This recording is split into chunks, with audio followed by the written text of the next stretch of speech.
From the outside, Jonathan Hayes had it all unimaginable wealth, a palatial home in the hills, and a beautiful wife named Catherine, who stood by him through triumphs and failures.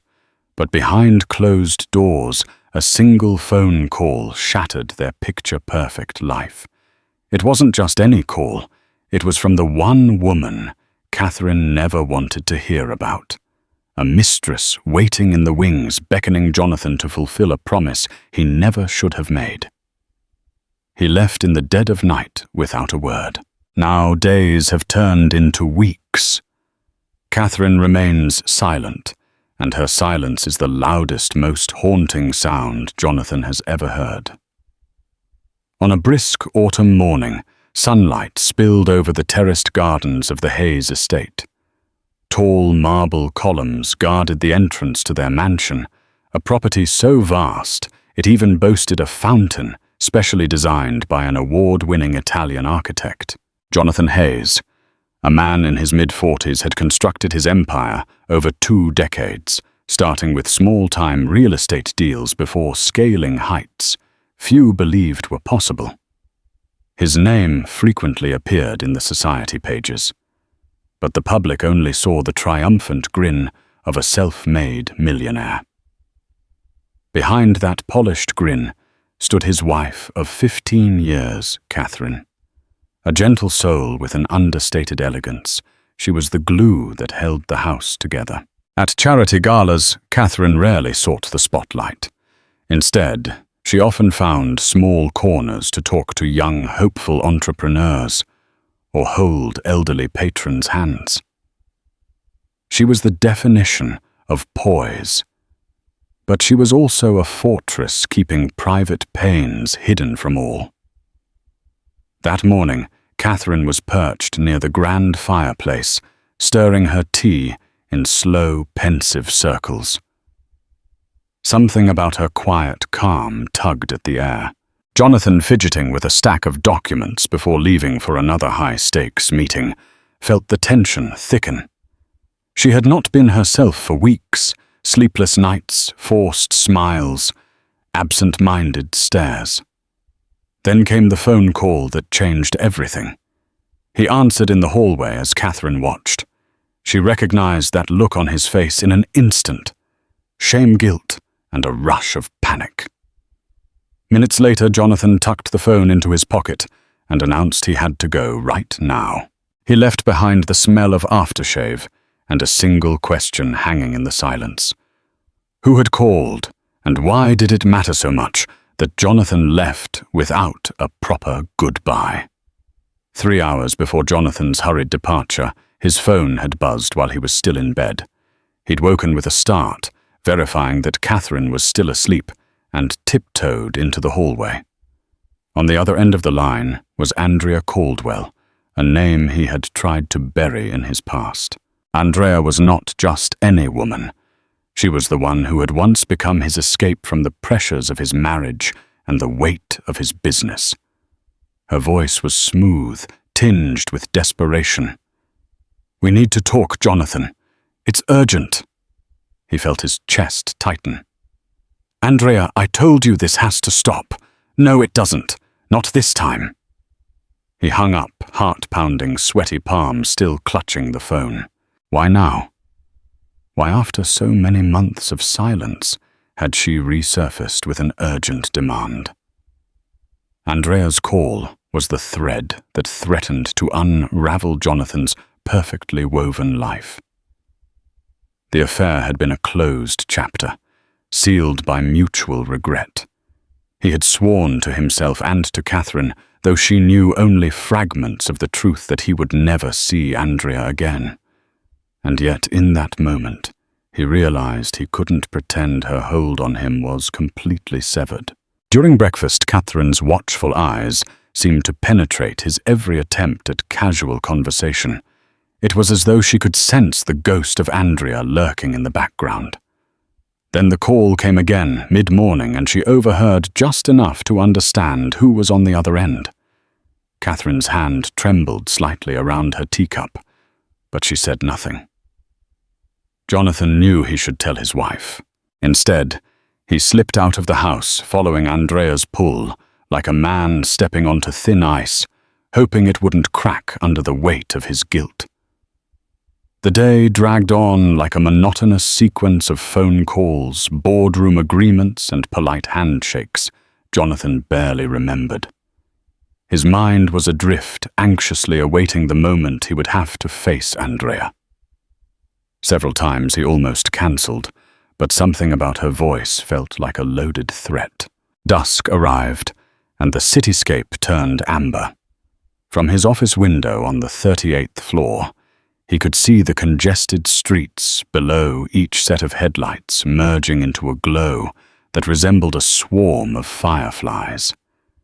He closed a deal with a smile that was all performance, then collected his briefcase and left before anyone could ask questions. His driver, Pierce, who'd been with the family for a decade, waited outside. Jonathan instructed Pierce to take him not to the estate, but to the Hotel Infinium, an upscale boutique renowned for its discreet clientele. The car ride passed in strained silence. Upon arrival, Andrea was already waiting in the lobby lounge, sipping a glass of Pinot Noir. Even in a fitted black dress, she stood out in the hushed elegance of the space. Her lips curled into a cryptic smile when Jonathan approached. He didn't return it. "Jonathan." She greeted him softly, her eyes flickering with a mix of longing and apprehension. "Andrea, this can't go on." "Catherine," he began. Andrea shook her head. "There's no Catherine right now. There's only me and you and a situation you can't run away from." He didn't realize the weight of that statement until much later. For now, her words melted into the low hum of piano music in the background. By the time Jonathan made it home, it was near midnight. Catherine was awake, but silent. She didn't ask where he had been, and he couldn't explain why he had left. It was easier to keep the truth buried. Days slipped into an uneasy routine. Catherine spoke to Jonathan only when necessary, polite exchanges about dinner times, the dog's vet appointment, or the weekend schedule. But there was no real conversation, no warmth, and certainly no genuine laughter. She didn't confront him, didn't demand an explanation. She simply observed from a distance. In the past, Jonathan would have greeted her silence with relief. He had always dreaded the possibility of an explosive argument, where Catherine's heartbreak might be laid bare in raw, punishing words. Now he realized that confrontation would have been preferable to the void that replaced any semblance of communication. He remembered the night he had proposed to her, years ago in front of the Trevi Fountain in Rome. She had beamed with such joy that strangers applauded and children clapped. He had promised to be her rock, to never let her face the harshness of the world alone. Yet here they were, living under the same roof, breathing the same air, but separated by an invisible wall of betrayal. Jonathan spent most nights in his home office, staring blankly at spreadsheets and investor reports. He had closed a major deal just last week, a property development partnership that earned him a personal meeting with Warren Buffett once. Normally, the triumph of such connections would energize him, but now each victory felt hollow. He considered pleading, apologizing, begging Catherine for any kind of reaction. But with each passing day, her silent treatment solidified into something unstoppable. A quiet storm that was unraveling Jonathan more effectively than any raised voice could. Flashbacks to the early days of his affair with Andrea haunted him during his long hours of restlessness. He had met Andrea at a corporate gala, not unlike the ones he and Catherine attended regularly for philanthropic purposes. Catherine was there that evening, but a migraine forced her to leave early. Jonathan stayed to maintain appearances and ended up sharing a glass of champagne with Andrea, a rising star in the luxury fashion industry. He was struck by Andrea's vivacious spirit. She was unapologetically ambitious, flirtatious, and her laughter filled every corner of the ballroom. At first, it was just a friendly conversation, but the second meeting, scheduled over coffee to discuss a potential collaboration, carried a spark neither could ignore. Jonathan told himself it was harmless. He was happily married.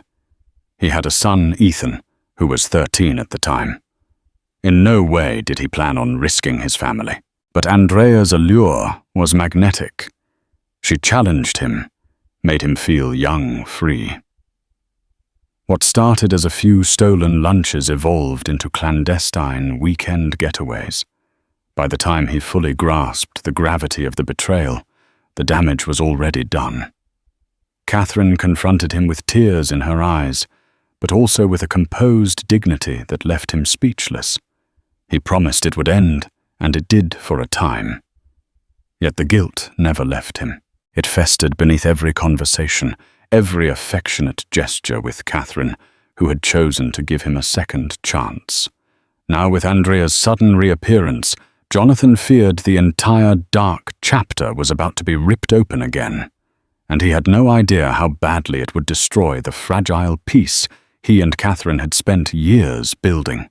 Jonathan's world was not just golden chandeliers and gala dinners. Behind the lavish parties and magazine covers was a relentless, cutthroat environment. He managed multiple real estate ventures under the umbrella of Hayes and Morgan Holdings, co-founded with his college friend, David Morgan. Together they built an empire, flipping distressed properties into five-star hotels, investing in high-rise condos, even branching out into commercial malls across Europe. Money had never been a problem, but it brought other forms of stress: lawsuits from disgruntled tenants, battles with city councils, and sometimes shady demands from opportunistic partners.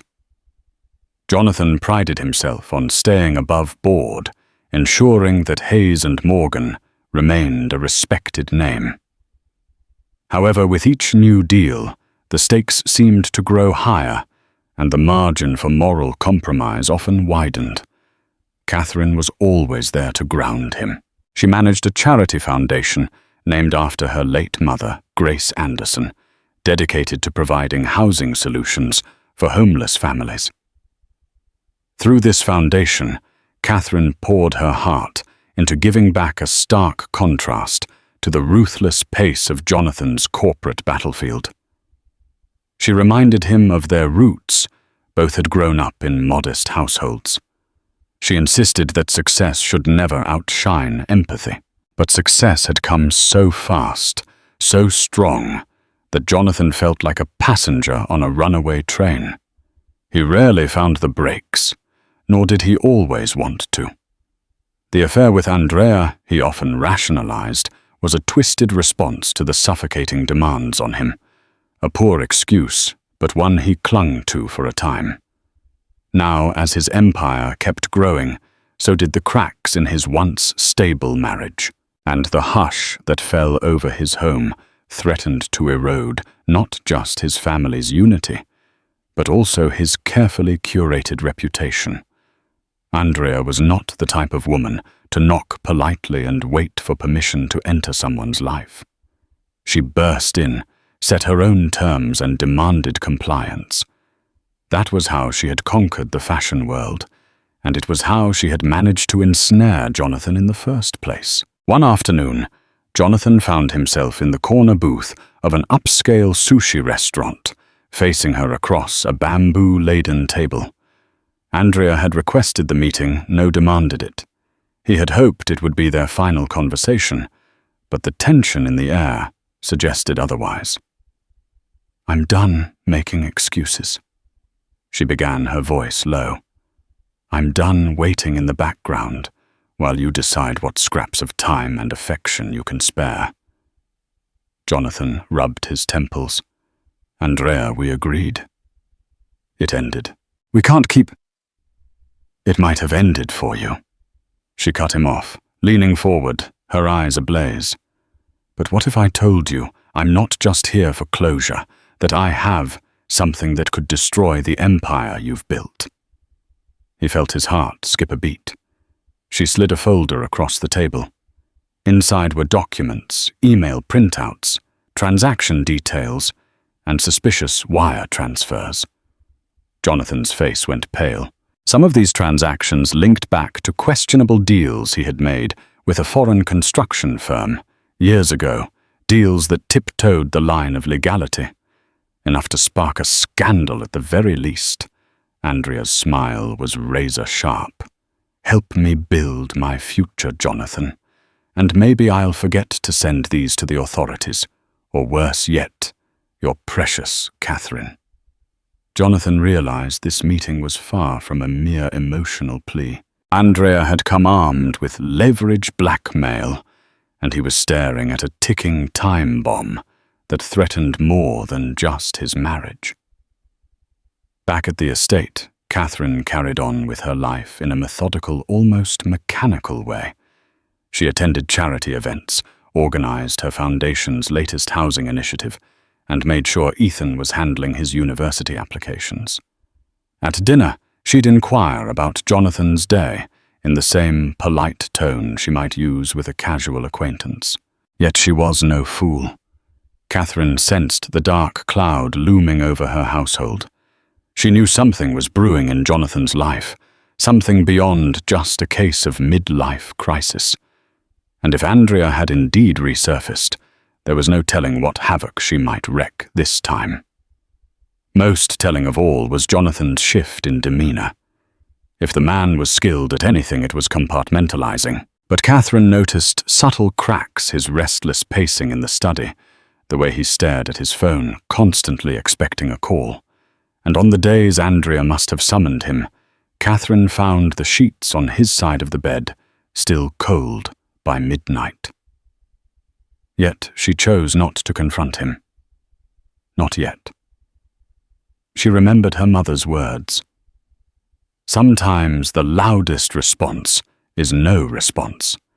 She wanted to see how far Jonathan would go with his web of deceit. She wanted to see if he would muster the courage to tell her the truth unprompted. That night, she sat in front of their bedroom mirror, brushing her hair in long, slow strokes. Her reflection betrayed no anger, only a resigned determination. She was waiting, listening, a statue carved out of heartbreak and quiet strength.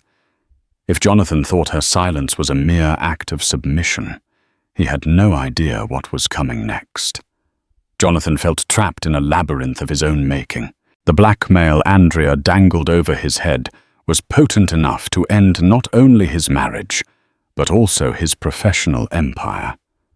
With the real estate market so tightly monitored and public trust crucial to investors, any hint of illegal dealings or off-the-record payouts would spark a media firestorm. He tried to stay ahead of the problem, calling in favors from old friends in legal circles. One of them, Robert Klein, had once worked as an advisor on Bill Gates's philanthropic initiatives. Robert was sharp, well-connected, and discreet. Over whiskey one evening in Jonathan's private lounge, he laid out the facts. If she goes public, you're in for a long, ugly battle. Even if you beat the charges, your name will be smeared in the headlines for years. Jonathan's gaze was distant, his knuckles white from gripping the armrest. I can't let that happen, Robert. I built this company from scratch. My family can't go through that kind of public scandal. And Catherine Robert asked gently. Jonathan took a slow breath. She's already suffering. I need to fix this before it destroys everything. But fix it how Andrea demanded significant financial backing for a venture she wanted to start, a high-end fashion line with an international footprint. She wanted seed money in the tens of millions, a ridiculous ask, even for Jonathan. Yet the alternative was far worse. In the quiet corners of his estate, he'd stare at family portraits. Catherine's beaming smile, Ethan's carefree grin, and his guilt would cut him to the core. The next morning, he made a decision that compromised what little remained of his integrity. He would pay Andrea buying time to figure out an escape route from the trap he had fallen into. The first inkling that something was amiss in the Hayes empire emerged during a routine board meeting at Hayes & Morgan Holdings. David Morgan, co-founder and Jonathan's oldest friend, had noticed unexplained large transfers in the corporate accounts. At first he assumed they were for some hush-hush property acquisition. Jonathan was known to keep certain deals close to the vest, but the amounts were staggering, and there was no accompanying paper trail. David confronted Jonathan in his office after everyone else had gone home for the day. "What's going on, John? We don't make moves like this without consulting each other. We've never kept secrets until now." Jonathan loosened his tie, feigning nonchalance. "Just a side project. I'm exploring a new opportunity." "Don't lie to me." David interrupted, his voice grim. "I've been your partner for 20 years. You think I can't see what's happening? You're diverting funds to something off the books. If someone audits us, we're both in serious trouble." Jonathan's shoulders sagged. The facade of confidence he'd maintained cracked under David's interrogation. But he couldn't tell David the whole truth. "Look, trust me, I'm handling it. It's personal. I'll pay the company back." David studied him for a moment. Frustration etched into his features. "I'm your friend, Jonathan, not just your business partner. Whatever trouble you're in, I can help. But I need to know what it is. Don't shut me out." Jonathan wanted to confess everything: the affair, Andrea's blackmail, his crumbling marriage. But the words stuck in his throat. David had met Catherine in college, introduced Jonathan to her, had stood as best man at their wedding. How could Jonathan admit he was on the brink of destroying everything David had helped him build? "I'll fix it," he said, simply, hoping his voice didn't betray the fear quivering inside. The tension at Hayes & Morgan mirrored the tension at the Hayes estate. Catherine continued to maintain her stoic silence, while Jonathan grew increasingly desperate to keep up appearances. Ethan, now 19. Home for a brief break from his college campus tours, sensed the undercurrents. He found it strange that neither of his parents was truly present. His mother quietly withdrawn, his father distracted and jumpy. One evening, Ethan asked Catherine if everything was okay. She mustered a small smile. "Don't worry, darling. Focus on your studies and your future." Her tone told him that further questions would lead nowhere. Later, he approached Jonathan in the study. Jonathan was reviewing more documents related to Andrea's demands, the lines of worry clearly etched on his face. Seeing Ethan, he quickly closed the folder. "Hey, kiddo. You okay?" "That's what I came to ask you," Ethan replied, eyebrows furrowed. "Everything feels off." Jonathan swallowed hard, trying to placate his son. "Your mother and I are fine. Just a rough patch at work. You know how businesses can be." He patted Ethan's shoulder, forcing a grin he didn't feel. But the teenager wasn't convinced. He saw the darkness in his father's eyes. After Ethan went to bed, Jonathan sat alone in the living room. Light from the crystal chandelier cast shifting patterns on the marble floor.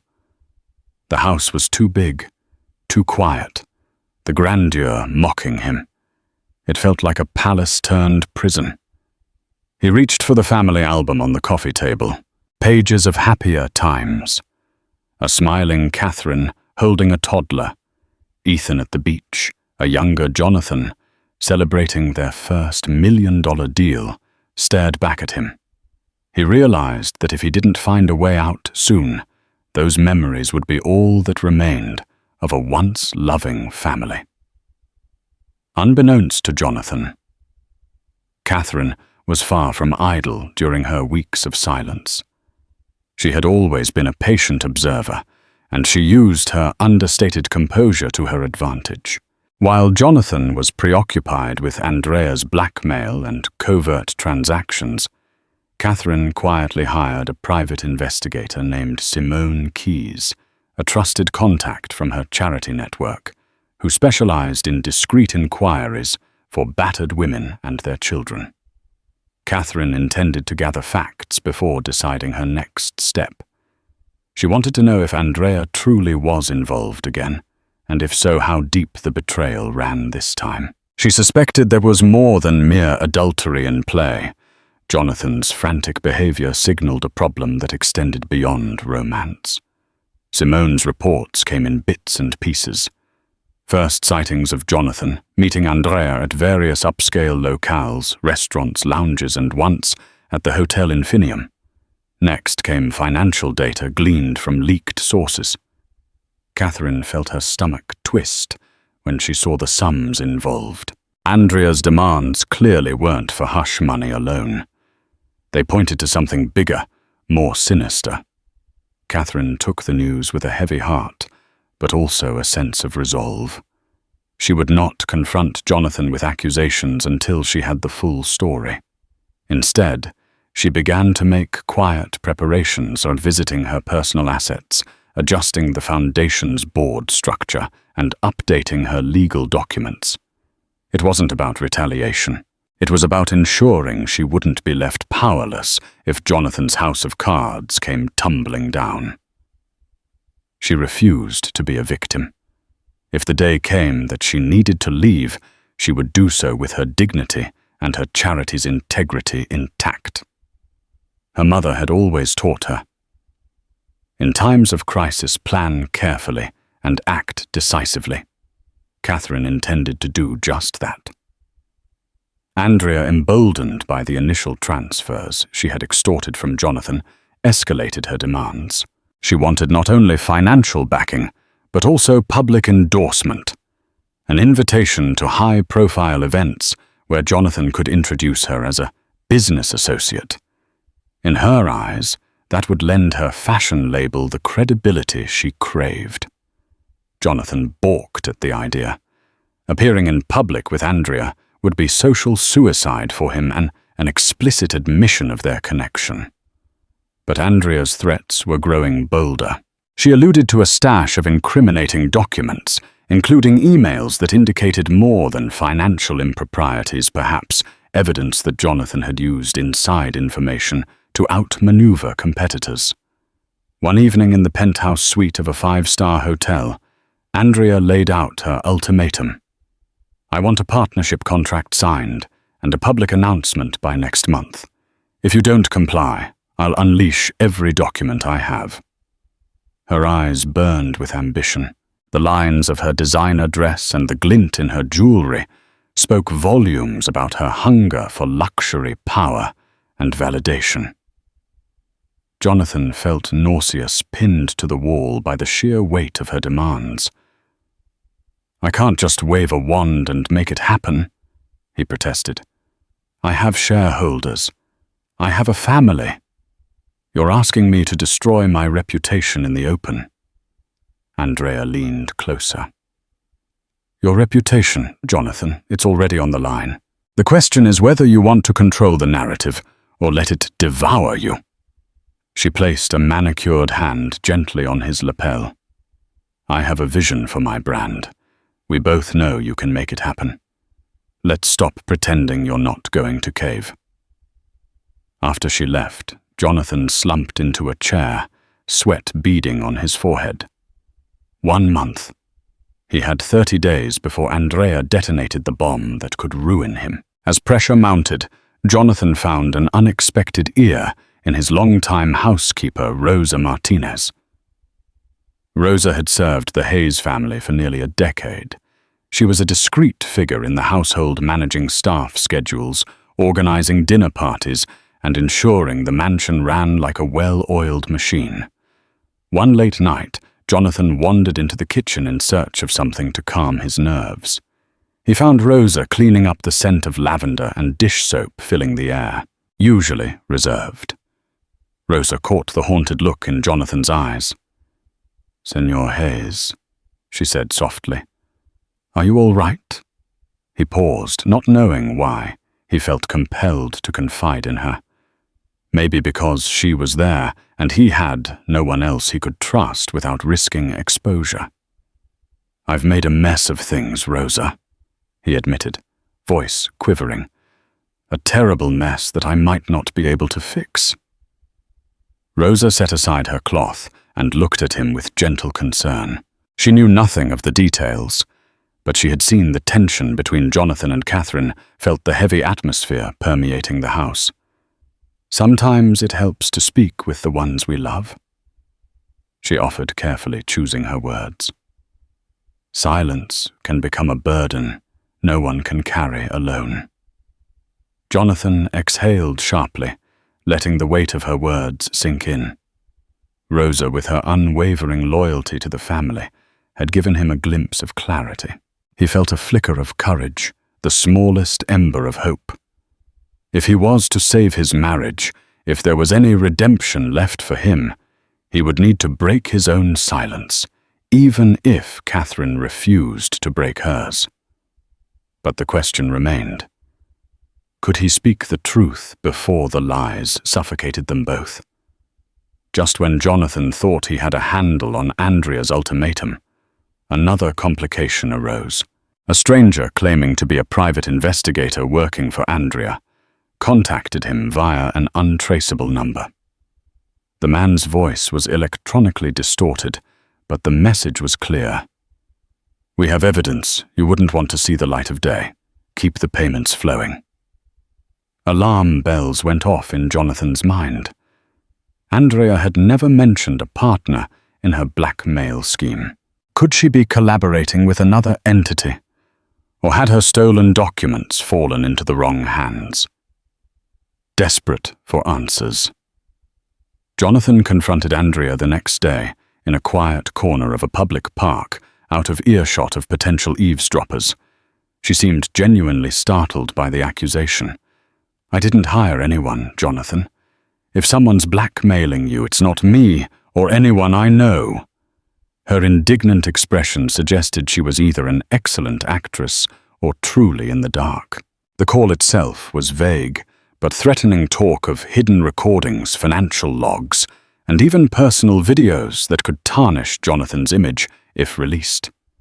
Jonathan realized he might be dealing with opportunistic criminals who stumbled on Andrea's incriminating files or managed to intercept her communications. Now he found himself ensnared in a double web of blackmail Andrea on one side, these unknown figures on the other. Worst of all, each demanded something different. Andrea craved legitimacy and financial support, while the strangers wanted outright extortion. Jonathan had to figure out which threat posed the greatest immediate danger, or he risked losing everything he had worked for. Amid this turmoil, Catherine's unwavering silence felt even more ominous. He had lost control not just of his marriage, but of the entire narrative. It was as though his life was a stage, and everyone else was writing the script. The chandelier above Catherine's desk sparkled with midday light as she flipped through a thick stack of documents, Simone Key's latest report. Printed pages, receipts, timestamps, and surveillance photos were neatly tabbed and annotated. It was all there. Jonathan's late-night meetings with Andrea, the payments made from shell accounts, one particularly damning photo, the two of them exiting a hotel lobby just after midnight. Andrea's hand brushing his jacket lapel, Jonathan's eyes scanning nervously for bystanders. Catherine stared at the image without blinking. Her heart ached, but it didn't tremble. She had seen enough. This wasn't a detour. This was a pattern, a rot deep within the roots of her marriage. And yet she didn't rage. She didn't cry. Her response, as always, was measured, deliberate. For weeks, she had held her silence not out of passivity, but precision. Now it was time to act. She placed the report in a drawer and unlocked a hidden cabinet built into the antique desk. Inside were legal files, her personal holdings, property, deeds, trust documents, and a copy of the foundation's bylaws. She reviewed each one with meticulous care.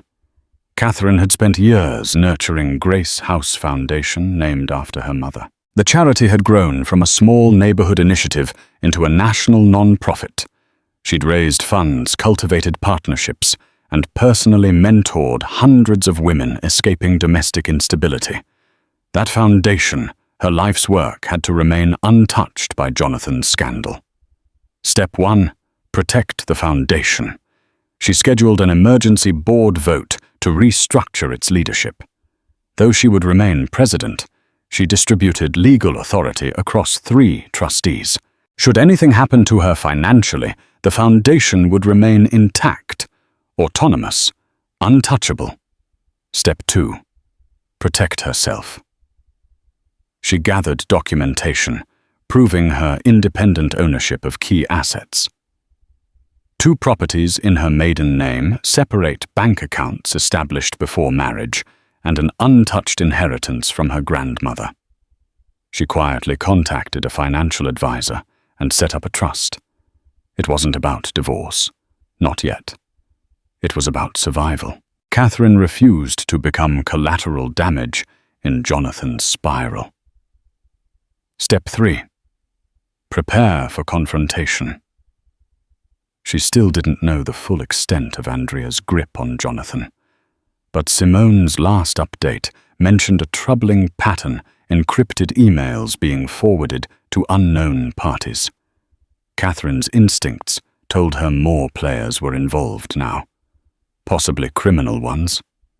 She sipped her tea, letting its warmth steady her thoughts. Her fingers moved over the desk's surface, pausing at an old framed photo of her and Jonathan, taken on their 10th anniversary in Venice. They were laughing, young, radiant, unaware of the cracks forming just beneath the surface. She didn't hate him, not completely. But she didn't trust him either, and trust was the currency she could no longer afford to spend. The door creaked slightly behind her, but she didn't turn. It was Rosa, the housekeeper, quietly setting down a tray. "Thank you," Catherine said softly.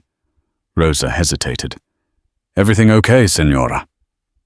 Catherine looked up, her expression unreadable. "Not yet," she replied. "But it will be." She watched Rosa retreat, then turned back to her files. There was still more to do, still more to secure. She wasn't preparing for war, not quite. But she was preparing for impact. And when the moment came, Catherine Harrington Hayes would not be the one left broken. Ethan Hayes wasn't snooping, at least not intentionally. It was a quiet Wednesday afternoon, and the mansion had taken on the hollow stillness of a home trying to hold itself together.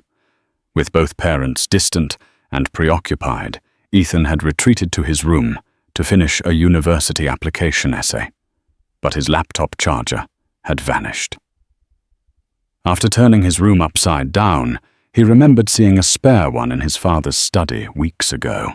The study was usually off-limits, unless Jonathan was present, but the door stood ajar now, and the house was silent. With a quick glance down the hallway to make sure no one was around, Ethan stepped inside. The room was as pristine as always. Books, a lined desk, polished, everything in its place. He scanned the side drawers for the charger, but found only a mess of old business cards, staplers, and pens. Then beneath a legal pad, he spotted something strange. A small flash drive tucked into a slim envelope marked only with the initials AC. Curiosity flickered. Ethan hesitated. He knew he shouldn't, but something about the initials triggered a memory, a woman's name spoken in anger years ago, in a muffled argument he wasn't meant to overhear. Andrea Caldwell. He took the flash drive and slipped it into his pocket. Back in his room with his door locked and headphones plugged in to mask any noise, Ethan opened the drive on his laptop. What he found made his stomach twist into knots. hundreds of files. There were emails between his father and Andrea, wire transfers labeled under vague project names, hotel receipts, travel logs, cryptic notes referring to settlements and media mitigation. Ethan didn't fully understand the legal language or the financial maneuvering, but he understood one thing clearly. His father had been hiding something massive. More than an affair. More than a lie. There were documents hinting at blackmail, legal threats, strategic payments made through offshore accounts, and all of it traced back to Andrea. Ethan leaned back in his chair, heart pounding, his childhood idol. The man who taught him about responsibility, ambition, and integrity was now someone he barely recognized. It was like finding a crack in a marble statue and realizing it had been hollow all along. He stared at the drive. What do I do with this? Telling his father was out of the question. Jonathan had grown cold and defensive. Approaching his mother was even harder. Catherine floated through the house like a phantom. Her silences weighted with meaning Ethan couldn't quite decipher, and yet something in him knew she already suspected. Maybe not the full extent, but something. The way she looked at Jonathan during dinner. The quiet, clipped responses, the way she never asked where he went late at night. Ethan carefully removed the drive and slid it into a book on his shelf, tucking it between pages of a forgotten thriller novel. He knew this wasn't just a secret, it was a bomb. One that had already begun to tick. For now he would wait. Observe. But one thing was certain, the myth of his father had shattered. And Ethan wasn't sure yet if he wanted to expose what he'd found or protect the only version of his family he still believed in. The sky outside the Hayes estate was velvet black by the time Jonathan stumbled through the front doors. The storm inside him matched the weather, restless, chaotic, loud. He had stopped at a bar after another heated meeting with Andrea, nursing one too many bourbons in a desperate attempt to muffle the ticking time bomb of guilt that had followed him for weeks. He hadn't expected Catherine to be awake. Yet there she was, seated in the sitting room, with a book open in her lap, the fire casting a warm flicker against her high cheekbones. She looked ethereal, untouchable, as if she had transcended the drama he had brought into their lives. Jonathan froze, still gripping the front door handle like he was debating escape. But there was no turning back. Not anymore. "I need to talk to you," he said, softly, voice frayed by alcohol and dread. Catherine didn't answer. She slowly closed the book and set it aside. Her fingers delicate, precise. Her eyes met his, calm and unblinking. She didn't beckon. She didn't bristle. She simply waited. Jonathan walked in unsteadily, collapsing onto the opposite armchair. He leaned forward, elbows on his knees, rubbing his face like he could somehow erase everything that had happened. "I messed up." He began the words, tasting like acid. Still, she said nothing. "I didn't mean for it to go this far. I didn't plan for any of this. Andrea, she came back into my life, and I tried to shut it down. I did. But then she started threatening me. She has documents, things from my past, emails, wire transfers.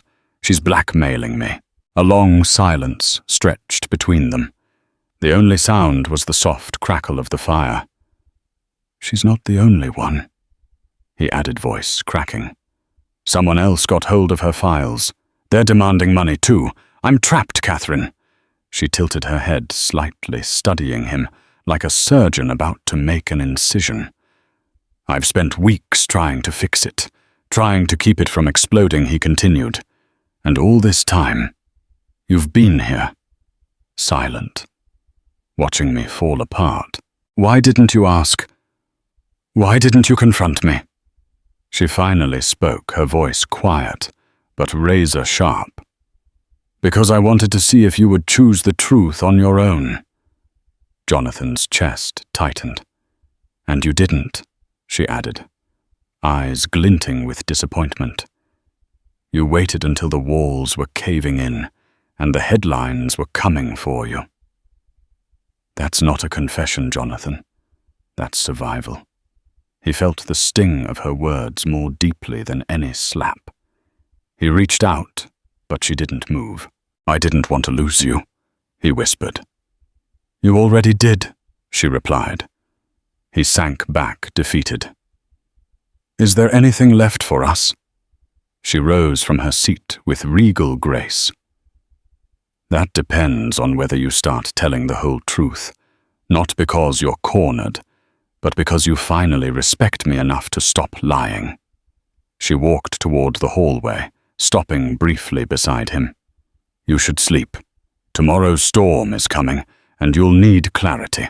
Then she left him in the dim room, the firelight dancing over the ruins of his pride. For the first time, in a long time, Jonathan wasn't sure if his next move would save anything or only confirm that he'd already lost it all. It was a grey, overcast afternoon when Catherine decided it was time to meet Andrea face to face. No more guessing, no more filtered truths from Jonathan. She needed to look the woman who had threatened her marriage, her family, and her name in the eye, and she wanted to do it on her own terms.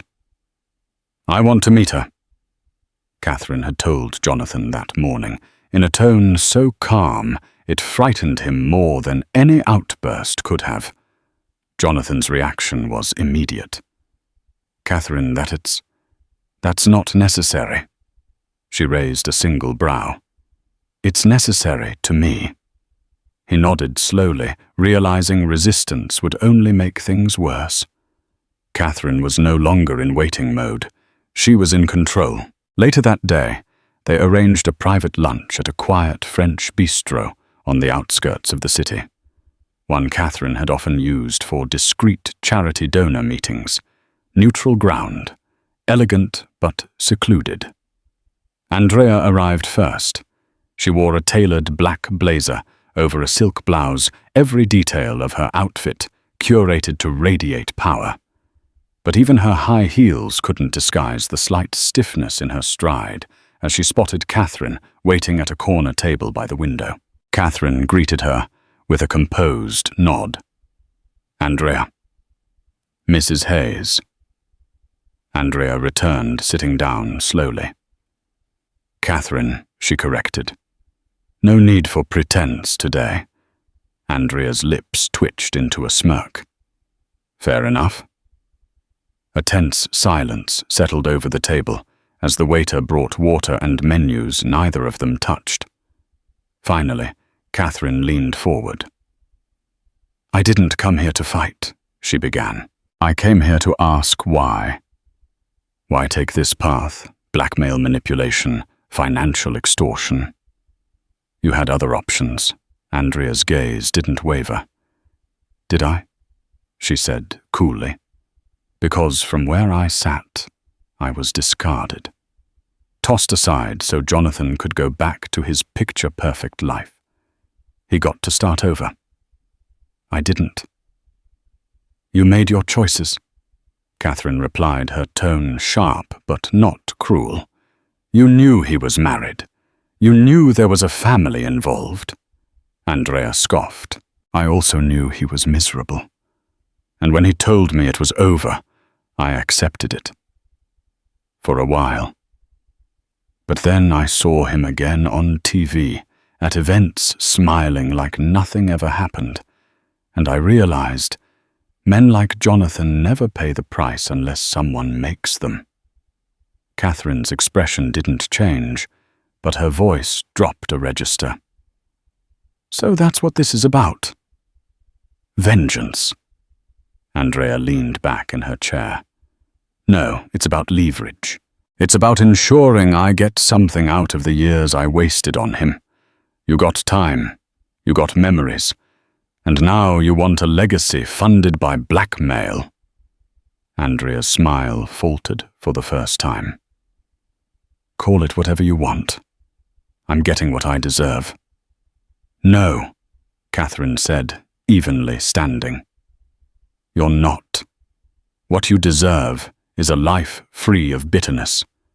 What you deserve is to move on. Build something real, not something stitched together from someone else's ruin." Andrea rose too. "You sound noble, Catherine, but you're still the wife who got everything. And you're still the woman who settled for scraps and called it empowerment," Catherine said, her voice cutting with elegance. "This conversation is over." With that, she turned and walked out of the restaurant, leaving Andrea standing alone, staring at the water glasses at the untouched menus, and the reflection of a woman who had tried to win with sabotage. It was not a victory for Catherine, but it was a reclaiming of power. She didn't shout. She didn't threaten. She didn't need to.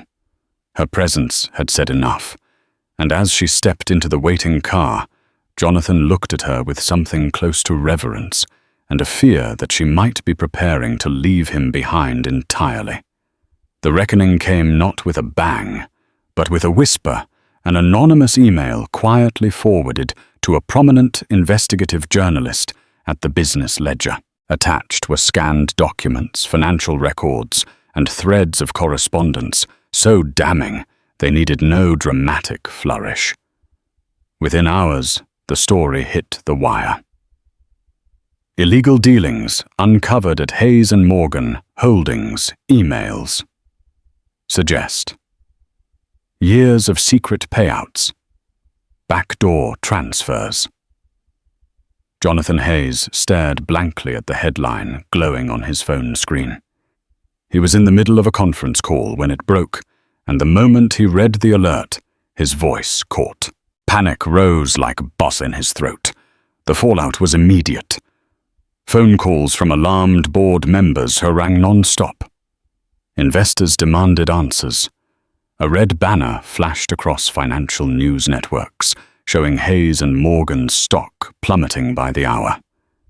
Within a single afternoon, over $180 million in market value evaporated. David Morgan, his business partner and once trusted friend, stormed into Jonathan's office. "What the hell is this?" he thundered, slamming a printed copy of the article onto the desk. "You said it was personal, something you'd fix. You didn't say it was criminal." Jonathan, pale and shaken, tried to form words. "I didn't know it would come to this. The emails, they weren't supposed to surface.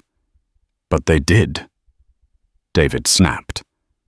"And now our entire company is bleeding out because you couldn't keep your secrets buried." Across town, Catherine watched the news coverage unfold from the sitting room of the mansion's East Wing. The estate had become a battlefield of silence and shattered trust. She hadn't spoken to Jonathan in days, and now, as she listened to financial analysts dissect her husband's downfall, she felt both heartbreak and vindication rise inside her. She didn't gloat. She didn't cry. She simply stood and gathered her things. That evening, when Jonathan returned home, he found her in the living room. The lights low, the air heavy with finality. Catherine sat with her legs crossed, a single suitcase by her side.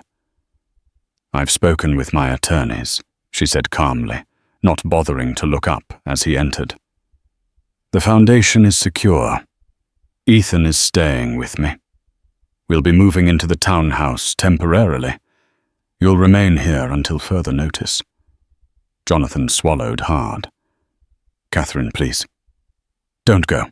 We can—" She looked up at him, then eyes shimmering but dry. "You broke us, Jonathan. You took everything we built. Trust, family, even dignity, and gambled it for someone who blackmailed you into submission." His voice cracked. "I never meant to." "You did it anyway," she interrupted softly. "Intent doesn't undo betrayal." He dropped to his knees in front of her, the weight of the day finally crashing down. "Tell me what to do. Tell me how to fix this. I'll do anything." Catherine looked at him for a long, quiet moment. Then with steady grace, she rose from her seat and picked up her suitcase. "That's up to you," she said. "But I won't be your audience while you figure it out." She walked past him, leaving only the scent of her perfume and the sound of her heels against the marble. The door clicked shut behind her. Jonathan remained kneeling in the center of the room, surrounded by grandeur that now felt like a mausoleum. Outside, reporters swarmed the front gates. His empire, his marriage, and his carefully crafted identity were all unraveling.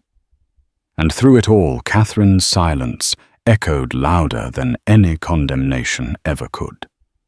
In the following months, Jonathan faced a barrage of legal scrutiny. High-profile attorneys were hired, settlements were negotiated, and hush money was offered to keep the more damning pieces of evidence out of public view. The company's board forced him to step down temporarily as CEO while an internal investigation was launched. David Morgan, furious and hurt nonetheless, stepped in to stabilize the ship, hoping to salvage the name they had built from scratch. The scandal rippled through the real estate world, making Jonathan a cautionary tale about mixing personal failings with business dealings. Catherine, meanwhile, focused on expanding her foundation, leveraging the media attention to highlight her charitable work. She refused to capitalize on Jonathan's downfall, but nor did she shield him from it. She maintained her dignity, continuing to operate as the poised, compassionate woman the public had always known. Andrea tried to salvage her own ambitions in the chaos, but her demands became moot once the blackmailers released the documents. She quietly disappeared from the social scene. Rumors suggesting she had retreated to Europe to escape the legal labyrinth she had helped create. Ethan, bruised by the ordeal, returned to his studies, deciding to major in business ethics, a choice that stirred a mix of guilt and pride in Jonathan. Slowly, father and son began to repair their bond, finding common ground in the lessons learned from Jonathan's errors. As for Jonathan and Catherine, their relationship hovered in a state of limbo. Divorce papers remained unsigned, but they lived separate lives within the same estate. On rare evenings, they'd share a quiet dinner, exchanging polite, almost friendly words. It wasn't forgiveness, at least not yet. But perhaps it was the seed of something that might bloom again one day under the right conditions. Thank you for journeying through this whirlwind of ambition, betrayal, and a silence that echoed louder than any confrontation could. If this story gripped you from start to finish, imagine the chapters yet unwritten.